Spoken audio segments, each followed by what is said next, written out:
तो हरे कृष्णा, सबका हार्दिक स्वागत करते। आज मुझे याद है कि हिंदी में बोलना है, नहीं तो मैं भूल जाता हूँ। तो श्रीमद् भागवतम के आज के पहले अध्याय का दूसरा श्लोक हम लेंगे। तो इसका मैं उच्चारण करता हूँ और उसका बाद में प्रत्येक शब्द का अर्थ देखेंगे, उसका पूरा अनुवाद और तात्पर्य पढ़ेंगे। तो ये दूसरा श्लोक है पहले स्कंद का। धर्म प्रोजित कैतव अत्र परमो निर्मत्सराम सताम वेद्यम वासरम अत्र वस्तु शिवधम तपत्रायण मूलानम श्रीमद्भगवते महामुनिं कृते किं वा प्रयर ईश्वरः साध्यो हृदे अवरुद्धायते अत्र कीर्तिभिः शुश्रूभिस्तत्क्षणात्। इसका मैं प्रत्येक एक एक शब्द का अर्थ पहले इंग्लिश में पढ़ेंगे, बाद में उसका अनुवाद भी पढ़ेंगे। धर्म का मतलब है रिलीजियोसिटी, प्रोजितः कंप्लीटली रिजेक्टेड, कैतवः कवर्ड बाय फ्रूटिव इंटेंशन, अत्र हियरिन परमः द हाईएस्ट, निर्मत्सरानम of the 100% pure in heart, satam devotees, vedyam understandable, vasavam factual, atra herein vasu substance, shivadam well-being, tapatraya threefold miseries, unmulanam causing uprooting of, Srimad beautiful Bhagavate Bhagavad Puran, Mahamuni, the great sage Vyasadeva, Krite, having compiled, Kim, what is, Va, the need, Praye, others, Ishvara, the Supreme Lord, Sadhya, at once, Hridhi, within the heart, Avarudhyate, become compact, Atra, herein, Kritibhi, by the pious man, Sushrushubi, by culture, तत्क्षणात्, without delay. उसका अनुवाद, translation, completely rejecting all religious activity which are materially motivated, this Bhagavad Puran propounds the highest truth which is undesirable by those devotees who are fully pure in heart. The highest truth is reality distinguished from illusion for the welfare of all. Such truth uproots the threefold miseries. This beautiful Bhagavatam, compiled by the great sage Vyasadeva in his maturity, is sufficient in itself for God realization. What is the need of any other scripture? As soon as one attentively and submissively hears the message of Bhagavatam, by this culture of knowledge, the Supreme Lord is established within his heart. तो ये अनुवाद है। तो ये दूसरा श्लोक अगर आपने ध्यान से सुना होगा कि व्यासदेव जी यहाँ लिखते हैं कि ये जो भी भागवतम पढ़ता है ना, भागवतम भौतिक जो भी वस्तु है उसको पहले बाहर निकाल दे। जो भी भगवान की स्तुति में नहीं है वो भागवतम में आपको प्राप्त नहीं होगा। भागवतम केवल भगवान और भगवान के भक्त हैं, उनकी स्तुति के बारे में वर्णन किया गया है। और खास करके व्यासदेव ने अपनी भक्ति की परिपक्व स्थिति में उन्होंने ये भागवतम की रचना की गई है। तो मैं एक तात्पर्य लेंगे, ये भी तात्पर्य थोड़ा बड़ा ही है। प्रयत्न करेंगे आज, अगर होता है तो होगा, नहीं तो और एक क्लास लगेगा इसके लिए। जितना होता है आज करेंगे। Purport: Religion includes 4 primary subjects, namely pious activities, economic development, satisfaction of the senses, and finally liberation from material bondage. Irreligious life is a barbarous condition. Indeed, human life begins with religion when religion begins. Eating, sleeping, fearing, and mating are the 4 principles of animal life. These are common both to animals and to human beings, but religion is the extra function of the human being. Without religion, human life is no better than animal life. Therefore, in human society, there is some form of religion which aims at self-realization and which makes reference to man's eternal relationship with God. तो थोड़ा बड़ा है, लेकिन तो श्रील प्रभुपाद लिखते हैं कि ये मनुष्य के या खास करके धर्म के 4 स्तर रहते, या वो प्राइमरी सब्जेक्ट, उसमें क्या है, इंग्लिश में लिखा, मैं या संस्कृत में कह सकता हूँ, धर्म, अर्थ, काम और मोक्ष। धर्म का मतलब है भगवान, धर्म क्या पालन करना। अर्थ का मतलब है जो भी पैसा या संपत्ति, इसका उसे अर्थ कहते हैं। काम मतलब हमारी इच्छा है, जो भी हमारी इच्छा है उसे पूर्ण करने के लिए और अंतिम ध्येय रहता है उसे कहते हैं मोक्ष। तो ये 4 चीज़ें हैं, धर्म अर्थ काम मोक्ष, या इंग्लिश में pious activities, economic development, satisfaction of the senses and finally liberation. तो ये चारों चीज़ें हैं, लेकिन हर एक व्यक्ति के लिए संयमित में ये करने की अनुमति दी गई है, लेकिन उनका ध्येय क्या रहता है, अंतिम में हर एक व्यक्ति को मोक्ष प्राप्त करने के लिए कार्य करना चाहिए। तो अगर थोड़ा धर्म पालन करते हैं, थोड़ी उनकी धर्म का अर्थ, थोड़ा पैसा भी वो कमाते हैं, तो वो पैसे से थोड़ा काम उनकी जो भौतिक इच्छा है वो पूर्ण करते हैं, लेकिन वो चौथा जो है मोक्ष वो ध्येय रहता है। लेकिन ज़्यादातर लोग धर्म अर्थ और काम इसके तीनों के पीछे लगे रहते हैं। धर्म कोई नहीं चाहता ज़्यादातर, अर्थ का मतलब पैसा और काम भौतिक इच्छा को पूर्ण करना ये सबको पसंद है, लेकिन पहले के जो धर्म और आखिरी का जो मोक्ष है लोगों को पसंद नहीं है। इसलिए भागवतम जो है इसको मोक्ष प्राप्ति के लिए हमें मदद करेगा। ये जो चारों स्तर है इसे आराम से हमें केवल ये प्राप्त नहीं, हम इससे भी ऊपर उठ सकते हैं। आगे श्रील प्रभुपाद कहते हैं कि मनुष्य और जानवरों में ये भेद है, इसके बारे में कहते हैं। तो ये महाभारत में श्लोक आता है कि मनुष्य और ये जो जानवर रहते हैं उसमें क्या समानता है और क्या भेद है। तो कहते हैं आहार निद्रा, जो खाने की है आहार, सोना, निद्रा, भय का मतलब अपनी रक्षा करना, और मैथुनम। तो ये 4 वस्तु जो है एक मनुष्य भी करता है और एक जानवर भी करता है। आहार मीन्स हम खाते हैं, जानवर भी खाता है। हम शायद अच्छे टेबल पे बैठ के या ज़मीन पे भी बैठ के अच्छे बर्तन में खा सकते हैं, और जानवर ऐसे पड़ा हुआ कुछ भी खा सकते हैं, ज़मीन पे कुछ गिरा हुआ ऐसा खा सकते हैं। हम इंसान कभी कभी बड़े 5 स्टार होटल में खा सकते हैं, और जानवर हम देखते कहाँ पे भी खाते हैं, लेकिन वो जो क्रिया है खाने की हम भी खाते हैं, जानवर भी खाता है। तो दूसरा है आहार निद्रा। निद्रा का मतलब सोना, हम सोते हैं, कोई ज़मीन पे सो सकता है या किसी के पास कॉलम मैट्रेस, अच्छा मैट्रेस पे या गद्दी पे सो सकता है, लेकिन कुत्ता या कोई जानवर है वो ऐसे ज़मीन पे बाहर सोता है। लेकिन जो क्रिया है सोने की वो भी सोते हैं, हम भी सोते हैं। तीसरा है भय का मतलब हमारी रक्षा करना। हम हमारी रक्षा करने के लिए अलग अलग, थोड़े लोग चाकू से रक्षा कर सकते हैं या गन से रक्षा कर सकते हैं। बड़े बड़े देश अपने बड़े बड़े मिसाइल रख के अपनी खुद की रक्षा करते हैं। तो ऐसी रक्षा करने की हमारी अलग अलग विधि है। और जानवर कैसे अपनी रक्षा करते हैं, वो कभी कभी काटते हैं। मुझे रात को मैं मोरजिम से आ रहा था, मुझे अनुभव है, एक कुत्ता इतना भागा ऑलमोस्ट काटने वाला था। तो जानवर अपनी रक्षा करते हैं कैसे, काट के, या उनके ये रहते हैं नाखून रहते, नाखून से पंजा मार के अपनी खुद की रक्षा करते। और मैथुन है संतति या बच्चे को उत्पन्न करता। मनुष्य भी बच्चों को उत्पन्न करता है और जानवर भी करता है। लेकिन महाभारत कहता है कि इसमें एक फ़र्क है, और वो फ़र्क क्या है, धर्म। धर्म जो है कि वो मनुष्य को जानवर से अलग करता है। अगर हम धर्म का पालन नहीं करते तो हम पशु के समान या इसके जानवर के समान ही है।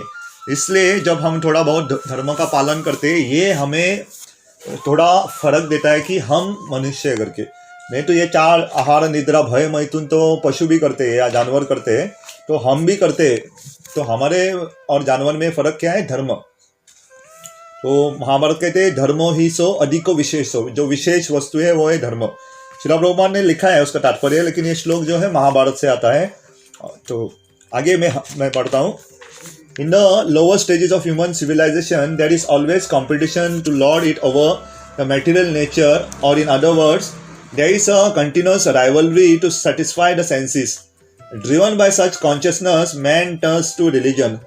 He thus performs pious activities or religious functions in order to gain something material. But if such material gains are obtainable in other ways, then so-called religion is neglected. तो श्रील प्रभुपाद है ना, अगर ये धर्म अर्थ काम मोक्ष है, उसकी जो श्रृंखला कैसे हमारे एक मनुष्य उसका पालन करता हमें जानना बहुत ज़रूरी है। सबसे पहले मनुष्य के अंदर इच्छा रहती है। इच्छा का मतलब है काम। काम केवल मैथुन करना नहीं है, काम का मतलब हमें भौतिक इच्छा रखना। अगर किसी को अच्छा वस्तु चाहिए, कुछ अच्छा घर चाहिए, अच्छा या गाड़ी चाहिए, वो भी काम ही है, क्योंकि ये भौतिक इच्छा है। अगर उस घर या उस गाड़ी को हम भगवान की सेवा में लगा रहे तो वो भक्तिमय होता है। लेकिन अगर ऐसी इच्छा रखते हैं बिना उसको भगवान की सेवा में लगाने के लिए, तो वो भौतिक हो जाता है। तो कहते हैं कि प्रभुपाद सबसे पहले क्या होता है कि लोगों के मन में इच्छा होती है, भौतिक इच्छा आती है, तो इच्छा पूर्ण करने के लिए क्या करते हैं लोग? धर्म पालन करते। तो भगवान के पास जाएंगे, भगवान को बोलेंगे मैं ये थोड़ा आपको थोड़ा 101 रुपया देता हूँ, नारियल चढ़ाता हूँ, थोड़े केले देता हूँ, थोड़ा फूल अर्पण करता हूँ, इसके बदले में मुझे एक अच्छा जॉब दे दो, इसके बदले में मुझे अच्छी गाड़ी दे दो या अच्छा बंगला दे दो। तो भगवान की धर्म पालन करते लोग, लेकिन उसका ध्येय क्या रहता है, मन में क्या रहता है? कुछ तो चाहिए, अर्थ या काम चाहिए, कुछ तो भौतिक इच्छा चाहिए, या अर्थ का मतलब पैसा चाहिए या पैसे चाहिए उसके लिए। लेकिन जब उनको वस्तु जो चाहिए अगर दूसरे किसी और से मिलती है तो वो धर्म को छोड़ देते, भगवान को भूल जाते। और हमने देखा है कि अनेक लोग भक्ति मार्ग में आते हैं, लेकिन अगर उनकी जो इच्छा है पूर्ण नहीं होती, ऐसा लगता है उनको, तो भक्ति को भी छोड़ देते। तो ऐसे ही मंदिर में जाना, अगर उनकी इच्छा पूरी नहीं हो रही तो मंदिर जाना भी छोड़ देते।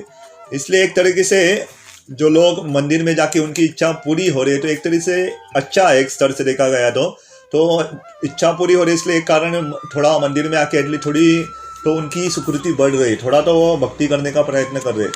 नहीं तो वो भक्ति मार्ग से या भक्ति करने की उनकी चेतना आती ही नहीं। तो प्रभुपाद लिखते हैं कि काम वासना या जो भी हमारी इच्छा पूर्ण करने के लोग धर्म का पालन करते, धर्म उसका अगर उसकी काम वासना जो इच्छा है वो पूर्ण नहीं करता तो लोग धर्म को ही छोड़ देते। This is civilisation in modern, this is the situation in the modern civilisation. Man is striving economically so as present he is not very interested in religion. Churches, mosques or temples are now practically vacant. Men are more interested in factories, shops and cinemas than in religious places which are erected by their forefathers. This practically proves that religion is performed by some economic gains. Economic gains are needed for sense gratification. Often when one is baffled in the pursuit of sense gratification, he takes to salvation and tries to become one with the Supreme. Consequently, all these states are simply different types of sense gratification. तो ये दूसरी cycle भी समझना हमें बहुत ज़रूरी है। तो अभी पहले साइकिल में हमने क्या देखा है? पहले हमने देखा कि अगर लोग इच्छा रहती है ना, काम की इच्छा रहती है, कुछ तो चाहिए उनको, तो धर्म का पालन करते। अगर धर्म उनका जो काम की इच्छा पूर्ण नहीं करता, धर्म को छोड़ देते। इसके आगे क्या होता है? प्रभुपाद यहाँ पे सुंदर लिखते हैं कि ज़्यादातर हम देखते हैं कि चर्च है या मॉस्क है और मंदिर भी बंद रहते हैं। अगर आप इस्कॉन छोड़ के ज़्यादातर मंदिर देखोगे, साल में उनके कार्यक्रम कितने रहते? बहुत कम रहते। कभी कभी थोड़े ऐसे मंदिर के साल में एक ही बार उसका उत्सव होता है और लोग उधर एक ही बार जाते हैं या दिन में एक बार। ऐसा पूरा दिन भगवान की सेवा या पूरा भक्तिमय वातावरण से आपको मंदिर में बहुत कम मिलता है। अगर लोग जाते भी मंदिर, उसकी कामना रहती है, मंदिर भगवान के पास जाते हैं, गणेश जी के पास जाते हैं, हनुमान जी के पास जाते हैं, इवन भगवान कृष्ण के पास जाते हैं, कभी कभी मांगने के लिए जाते हैं, ऐसा नहीं कि भक्ति भावना से ही जाते। तो कभी कभी ज़्यादातर लोग अपना लिस्ट लेके जाते हैं, ये मुझे चाहिए, ये करो करके। तो प्रभुपाद लिखते हैं कि अगर एक व्यक्ति देखता है कि उनकी जो कामना है पूर्ण नहीं हो रही है और पूरा पागल हो रहा है, तो क्या करता है? वो मोक्ष की प्राप्ति के पीछे भागता है, क्योंकि पहले जो मांग रहा है ना, मुझे मिल नहीं रहा है। लेकिन वो मोक्ष की प्राप्ति के लिए अगर ऐसा व्यक्ति भागता है जिसकी कामना संतुष्ट नहीं है, इसलिए वो सही रूप से मोक्ष के तरफ नहीं जा सकता, क्योंकि पहले से उनकी कामना अतृप्त रहती है और अतृप्त कामना लेके वो मोक्ष प्राप्त करने का प्रयत्न करता है। वहाँ पे भी वो डिससेटिस्फाइड या वहाँ पे उसे संतुष्टि नहीं मिलती और इसलिए वो ब्रह्मांड में भगवान का जो तेज है, जल ब्रह्मन है, उसमें लीन होने का प्रयत्न करते हैं और ये उनके लिए हानि होता है।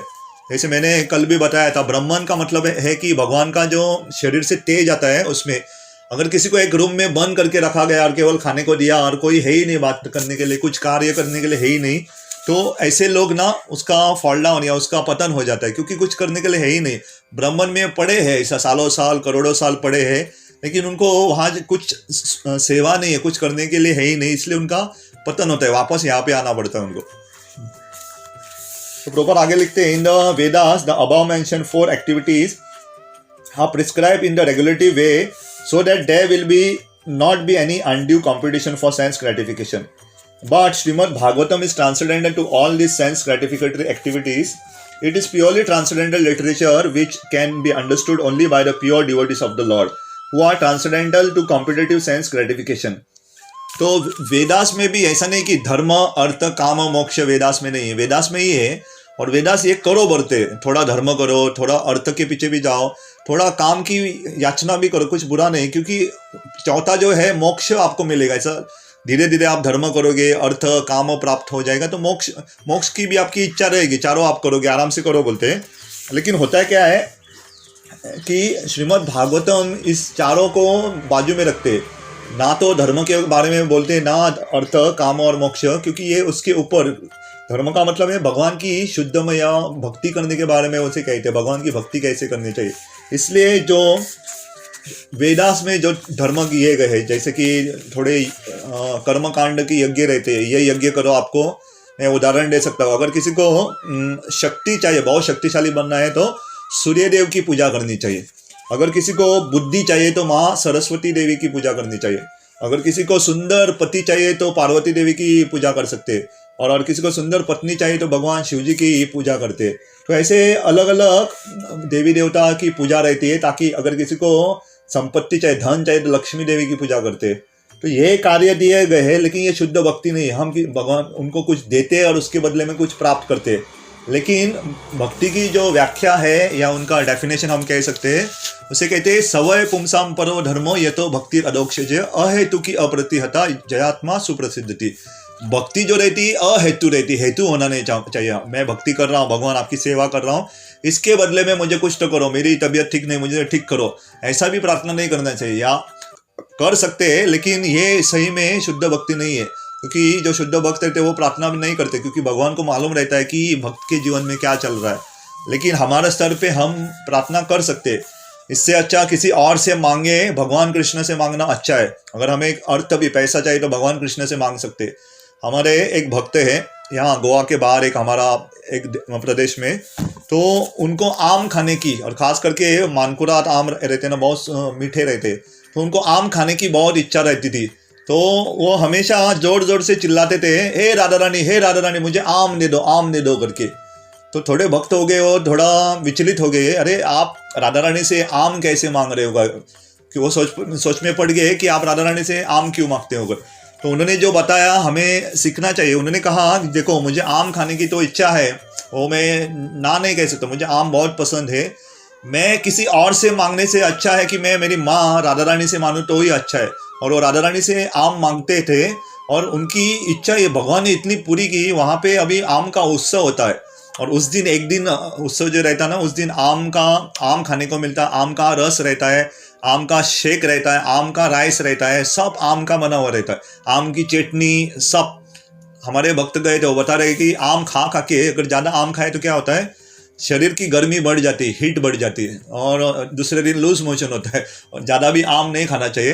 तो हमारे थोड़े भक्त गए थे, बहुत आम खा के आए थे, दूसरे दिन उन्हें मालूम पड़ा क्या होता है करके। क्योंकि हर आम भी उनकी सीमा में खा सकते हैं, क्योंकि हमारा शरीर ऐसा बनाया है कि कुछ भी चीज़ हम हमारे नियंत्रण से ज़्यादा नहीं करनी चाहिए। उतने संयम में अगर खाए भी तो पचन होता है, नहीं तो उसका पचन नहीं होता है। लेकिन कहने का तात्पर्य यह है कि अगर हमको कुछ मांगना भी है तो हम भगवान कृष्ण से मांग सकते हैं, राधा रानी से मांग सकते हैं। इससे अच्छा कि देवी देवता से मांगे, भगवान से मांगना ही अच्छा है। लेकिन शुद्ध भक्त जो रहते हैं ये चार वस्तु नहीं मांगते, वो मोक्ष भी नहीं मांगते। प्रहलाद महाराज के पास नरसिंह भगवान आते और कहते हैं स्वयं कि आप मांगो, जो मांगना है मांगो। प्रहलाद महाराज कहते कि मुझे कुछ नहीं मांगना, क्योंकि मांगना क्या है, एक बिजनेस है। आप कुछ दे रहे हो मुझे, मैं कुछ मांग रहे हैं, आदान प्रदान जो है व्यवसाय है या बिजनेस है, बोलो मुझे नहीं करना है। और प्रहलाद महाराज कहने लगे मुझे यहाँ पे ही रहना है, इस भूतल पे ही, जब तक ये सारे, वो जो शब्द का इस्तेमाल करते हैं इंग्लिश में, उसका ट्रांसलेशन है रास्कल, यह सब जो मूढ़ा, जो सब मूर्ख लोग यहाँ पे है, उनको भगवान की भक्ति करनी नहीं है, उनके लिए मैं रुकना चाहता हूँ, ताकि उनको मैं भगवान के बारे में बताऊँ और वो भगवान के पास वापस जाए, और मैं यहाँ पे रुक के उनको वापस भगवान के पास भेजूंगा। तो ऐसे जो भक्त रहते हैं उनका जो कंपैशन या दया की भावना जो है, करुणा की भावना बहुत रहती है। वो अपने बारे में नहीं सोचते, दूसरों के बारे में सोचते कि मैं तो भक्त बन गया, लेकिन दूसरे जो जीवात्मा है वो भक्ति नहीं कर रहे, उनको भक्ति करने का वो एक सुअवसर देते। तो प्रभुपाद यहाँ पे लिखते हैं कि भागवतम ऐसी चीज़ों के लिए नहीं, धर्म अर्थ काम मोक्ष ये नहीं है, भागवतम उससे ऊपर का है। और वो क्या है हम चर्चा करेंगे। भागवतम शुद्ध भक्ति के बारे में बोलता है। जैसे अगर आपको भगवत गीता में 3 गुणों का वर्णन किया गया है, सत्व, रजस, तमो, लेकिन हमें सत्वगुण में भी नहीं रहना है, हमें रजोगुण में भी नहीं रहना है, और तमोगुण में तो रहना ही नहीं है। हमें सत्व गुण से ऊपर उठना है, उसे कहते हैं शुद्ध सत्व। और शुद्ध सत्व ये स्टेज को या ये स्तर को वासुदेव स्तर भी कहते हैं, क्योंकि जो शुद्ध सत्व स्तर में है वो भगवान के लगभग करीब है, भगवान के हृदय के बहुत करीब रहता है, भगवान की सेवा में हमेशा लीन रहता है। तो आगे पढ़ेंगे। In the material world, there is a keen competition between animal and animal, man and man, community and community, nation and nation. But the devotees of the Lord rise above such competition. और भौतिक जगत में प्रोपाल लिखते हैं, लेकिन हमें भी देखा रहेगा कि यहाँ पे हमेशा स्पर्धा रहती है, कंपटीशन। एक जानवर दूसरे जानवर के प्रति स्पर्धा रहती है। आप एक छोटा कुछ एक ब्रेड या कुछ बिस्किट ऐसा फेंक के देखो, कुत्ते आएंगे, सब झगड़ेंगे, मुझे खाना है, तो झगड़ा रहता है, उसकी स्पर्धा रहती है। वैसे मनुष्य में भी स्पर्धा रहती है। अगर कोई काम पे जाता है, मुझे प्रमोशन मिलना चाहिए, मेरी इंक्रीमेंट होनी चाहिए। स्कूल में जाओगे तो वहाँ पे भी स्पर्धा रहती है, मुझे फर्स्ट आना है। कोई सेकेंड आता है, वो पागल हो जाता है। मेरे मित्र का एक दोस्त था, वो मेडिकल में पढ़ाई करता था, बॉम्बे की मेडिकल कॉलेज में, और हमेशा वो फर्स्ट आता था। और वो कह रहे थे कि एक ही बार लास्ट एग्जाम में वो सेकंड आया, एक ही बार। उनके कुछ तो 8 मेडिकल में, मुझे लगता 10 5 साल रहते, हर साल में 2 सेमेस्टर में 10 बार वो 9 बार फर्स्ट आया था, और आखिरी बार सेकंड आया लास्ट इसमें।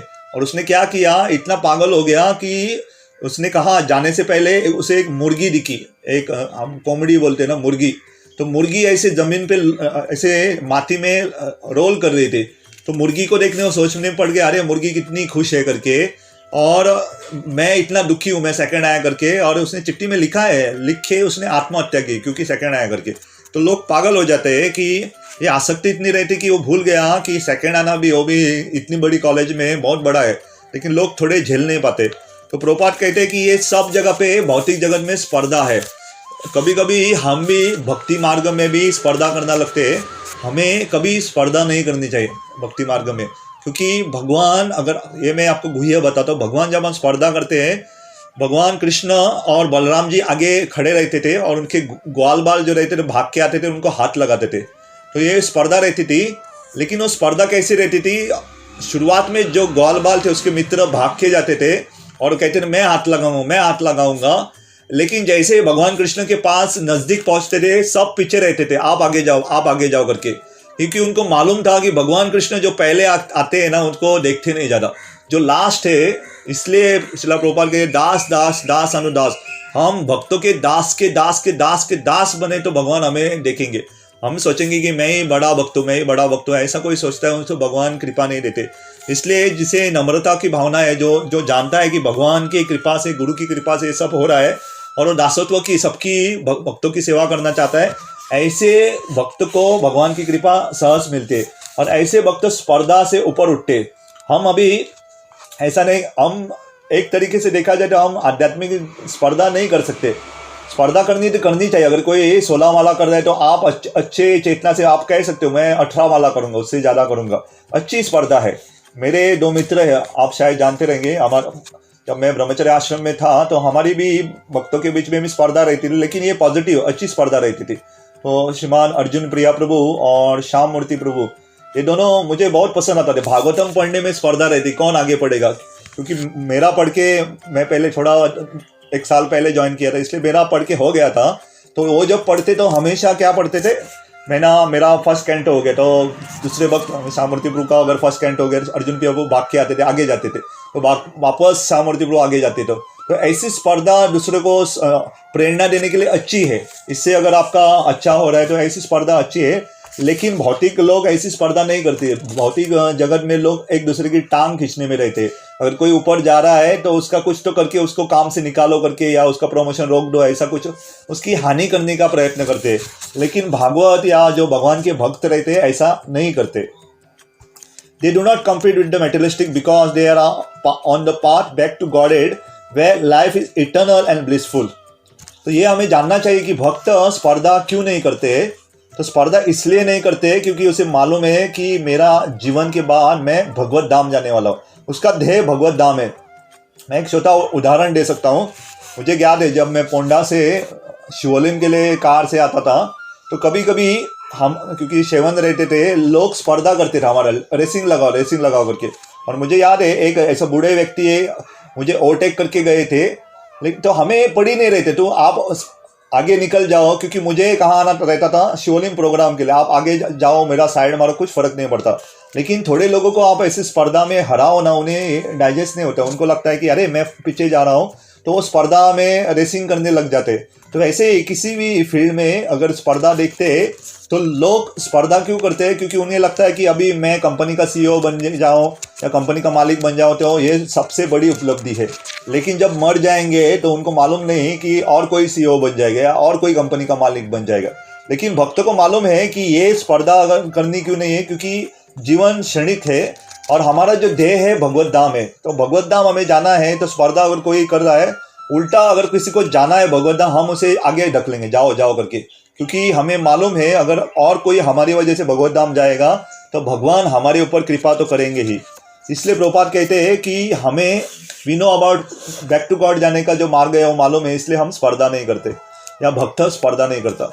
Such transcendentalists are non-envious and pure in heart. In the material world, everyone is envious of everyone else and therefore there is competition. दूसरा गुण कहते हैं भक्त का निर्मत्सर, एनवी कहते हैं ना, निर्मत्सर है वो, क्योंकि उनके हृदय में मत्सर नहीं है। उनको ऐसा नहीं लगता कि अगर हमें कभी ऐसा मत्सर नहीं लगता कि अगर कोई किसी की प्रगति हो रही है तो हमें उल्टा खुश होना चाहिए। अगर हमको किसी की प्रगति या किसी के अच्छे से मत्सर आ रहा है तो इसका मतलब कुछ तो गड़बड़ है। हमें नाम स्मरण अच्छे से करना चाहिए, कीर्तन अच्छा करना चाहिए, अच्छा श्रवणन करना चाहिए। तो प्रभुपाद कहते हैं भक्तों के बीच हृदय में मत्सर नहीं रहता है, इसलिए वो किसी से स्पर्धा नहीं करते। दूसरा है कि वो सबके हित चिंतक, he is the well wisher. Prabhupada अपने शिष्यों को पत्र लिखते थे हमेशा, और पत्र लिखने के नीचे लिखते थे योर एवर वेल विशर। अगर आपने प्रभुपाद के पत्र देखे ओरिजिनल, हमेशा लिखते थे योर एवर वेल विशर ऐसी भक्ति वेदांत स्वामी, ऐसा लिखते थे। क्योंकि एक भक्त रहता है दूसरे व्यक्ति का सबसे बड़ा हित चिंतक रहता है या शुभ चिंतक रहता है। तो ये मैं पैराग्राफ कंप्लीट करता हूँ, एक ही मिनट बचा है। But the transcendental devotees of the Lord are not only free from material envy but are well wishers to everyone, and they strive to establish a competition-less society with God in the center. The contemporary socialist conception of a competition-less society is artificial because in the socialist stage there is competition for the post of dictator. From the point of view of the Vedas, or from the point of view of common human activity, sense gratification is the basic of material life. There are three paths mentioned in the Vedas. One involved fruitive activities to gain promotion to higher planets. Another involved worshipping different demigods for promotion to planets of the demigod. And another involves realizing the absolute truth and his impersonal feature and becoming one with him. तो प्रभुपाद आगे लिखते हैं कि ना केवल भक्त सबके हित चिंतक है, वो कहते हैं कि वो दूसरे ऐसी उनकी कम्युनिटी या उनके ऐसे भक्त रहते जहाँ पे स्पर्धा नहीं रहते, या स्पर्धा रहित समाज बोल सकते हैं। ऐसे समाज की निर्माण होती है जहाँ पे स्पर्धा नहीं करते लोग। और मैंने अनेक बार देखा, हाल ही में हमारी यात्रा गई थी पुणे और देहू धाम में, तो वहाँ पे बहुत लोग नए आए थे, भक्ति मार्ग में फर्स्ट टाइम यात्रा के लिए आए थे, उनको कुछ मालूम नहीं था। लेकिन उन्होंने, दो लोगों ने मुझे आके कुछ कहा ना, वो मुझे मेरे हृदय को छू गया। उन्होंने क्या कहा, मैंने आपके हरे कृष्णा आंदोलन में देखा है कि लोग स्पर्धा नहीं करते, लोग एक दूसरे के टांग खींचने में नहीं लगेंगे। नहीं तो आप देखोगे आपके मुंह के ऊपर अच्छा बोलते हैं और आप जैसे ही आगे जाओगे आपके पीछे उल्टा बोलेंगे। लेकिन उन्होंने खास आके मुझसे कहा कि मैंने ऐसी चीज किसी भक्त में नहीं देखी। ये शिला प्रभुपाद की कृपा, ये भक्तों का संग का असर है कि हम किसी के पीछे किसी की टांग खींचते नहीं, और ये हम किसी की स्पर्धा में भी नहीं लगते। कोई आए कोई जाए, कुछ किसी का हित हो रहा, हम उसमें है ही नहीं, पॉलिटिकल कुछ चल रहा है, हमें कुछ पड़ा नहीं।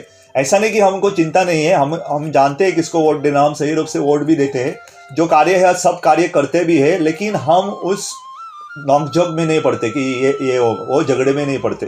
तो प्रभुपाद भी यहाँ पे लिखते हैं कि ऐसे भक्त जो रहते हैं वो कॉम्पिटिशन लेस सोसाइटी कर सकते हैं, और बाकी के लोग जो स्पर्धा रहित समाज बनाना चाहते हैं उनको मालूम नहीं, अगर आप भगवान कृष्ण को केंद्र नहीं बनाओगे तो स्पर्धा रहित समाज बनना मुश्किल है, आसान नहीं। अगर भगवान को केंद्र में नहीं रखोगे तो स्पर्धा होगी, अगर भगवान नहीं है तो स्पर्धा होती है। तो इसलिए, और आखिरी में कहते हैं कि 3 तरह के मार्ग है। पहला, involve fruitive activities to gain promotion in to better planets. तो ये कहते हैं कि आप कर्मकांड करते हो ताकि आपको अच्छे ग्रहों में आपकी उन्नति हो, आपको स्वर्गलोक प्राप्ति हो या ऊपर के लोगों की प्राप्ति हो। या दूसरा है कि आप देवी देवता की पूजा करते हो ताकि उनके ग्रह पे जाओ, सूर्य देव की पूजा करते हैं ताकि सूर्य ग्रह पे जाओ, चंद्र की पूजा करते हैं ताकि चंद्र ग्रह पे जाओ। और तीसरा है कि आप impersonal feature and becoming one with him, आप पर ब्रह्म को समझने की कोशिश करते हो लेकिन इम्पर्सनल या उसके तत्व को, ब्रह्मन तत्व को समझने की कोशिश करते हो और उसमें लीन होने का प्रयत्न करते हो। तो यहाँ तक हम आज के लिए रुकेंगे। आगे श्रील प्रभुपाद इसके ऊपर क्या टीका रखेंगे वो हम अगले क्लास में लेंगे, क्योंकि ऑलरेडी टाइम हुआ है। तो सभी भक्त जमा हो, इसके लिए हम सादर प्रणाम करेंगे। एक सेकेंड। वाञ्छाकल्पतरुभ्यश्च कृपा सिन्धुभ्येव च पतितानां पावनेभ्यो वैष्णवेभ्यो नमो नमः। अनंत कोटि वैष्णव वृंद की जय। श्रील प्रभुपाद की जय। श्रीमद् भागवतम ग्रंथ पुराण की जय। हरे कृष्णा।